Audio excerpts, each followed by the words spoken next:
তৃণমূলের চুরির কথা করিব বর্ণন। কি চলবে? শোনো শোনো কৃষ্ণনগরবাসী, শোনো দিয়া মন, তৃণমূলের চুরির কথা করিব বর্ণন।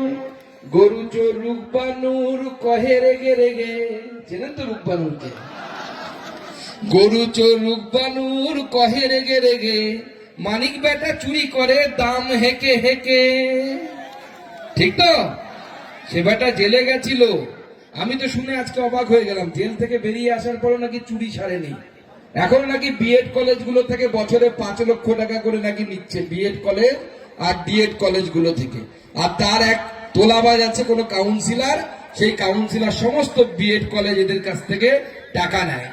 তো শোনো শোনো কৃষ্ণনগরবাসী, শোনো দিয়া মন, তৃণমূলের চুরির কথা করিব বর্ণন। গরু চোর রূপবানুর কহে রেগে রেগে, মানিক বেটা চুরি করে দাম হেকে হেকে। মহুয়া দেবীর 4% পেট নাহি ভরে, মহুয়া দেবীর 4% ও 4% কথা বলে তো 4% নেবে, 4% পেট নেহি ভরে, সেই দুঃখে উজ্জ্বলকে গালাগাল করে। আজকে এই পাঁচালি এটুকুই থাক। ওরা যে পাঁচালি শোনাচ্ছে চোরের পাঁচালি, সেই পাঁচালির পরিপ্রেক্ষিতে ভারতীয় জনতা পার্টির পাঁচালি